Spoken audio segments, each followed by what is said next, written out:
આજે આપણે હનુમાન ચાલીસાની સાધનાનો 9મો દિવસ છે. ચોપાઈ નંબર 7. વિદ્યાવાન ગુણી અતિ ચાતુર, રામ કાજ કરીબે કો આતુર. અર્થાત આપ અત્યંત ચતુર વિદ્યાવાન છો. આપ ભગવાન શ્રી રામના કાર્યો કરવા માટે આતુર છો.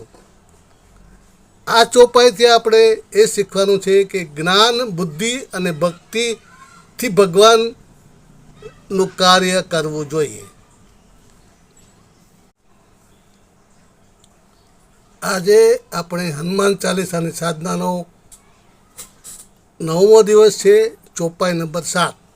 વિદ્યાવાન ગુણી અતિ ચાતુર, રામ કાજ કરીબે કો આતુર. અર્થાત આપ અત્યંત ચતુર વિદ્યાવાન છો. આપ ભગવાન શ્રી રામના કાર્યો કરવા માટે આતુર છો. આ ચોપાઈથી આપણે એ શીખવાનું છે કે જ્ઞાન, બુદ્ધિ અને ભક્તિથી ભગવાનનું કાર્ય કરવું જોઈએ.